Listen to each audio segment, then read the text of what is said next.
একজন মহিলা ভিডিওটা সাহাবী খুবই যুদ্ধের গুরুত্বপূর্ণ। ময়দানে আপনারা নিজের ভিডিওটা জীবনকে লাস্ট বাজি অবধি রেখে শুনুন। নবী সাল্লাল্লাহু আলাইহি ওয়াসাল্লামের জীবন রক্ষা করেছিলেন।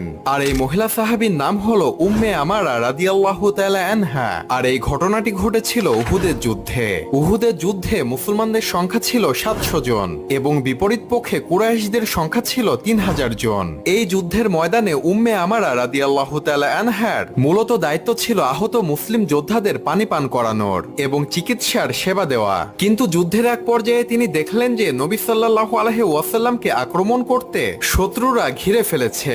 তখন তিনি নবী সাল্লাল্লাহু আলাইহি ওয়াসাল্লামকে বাঁচানোর জন্য তরবারি ও ঢাল তুলে নিয়ে যুদ্ধের ময়দানে নেমে নবী সাল্লাল্লাহু আলাইহি ওয়াসাল্লামের সামনে গিয়ে দাঁড়ালেন এবং শত্রুদের বিরুদ্ধে যুদ্ধ শুরু করে দিলেন। তিনি একাই অনেকগুলো কাফের যোদ্ধাদেরকে হত্যা করলেন এবং এই যুদ্ধ শেষে তার দেহ ছিল রক্তাক্ত, কিন্তু তিনি গর্বিত ছিলেন যে তিনি নবী সাল্লাল্লাহু আলাইহি ওয়াসাল্লামকে রক্ষা করতে পেরেছিলেন।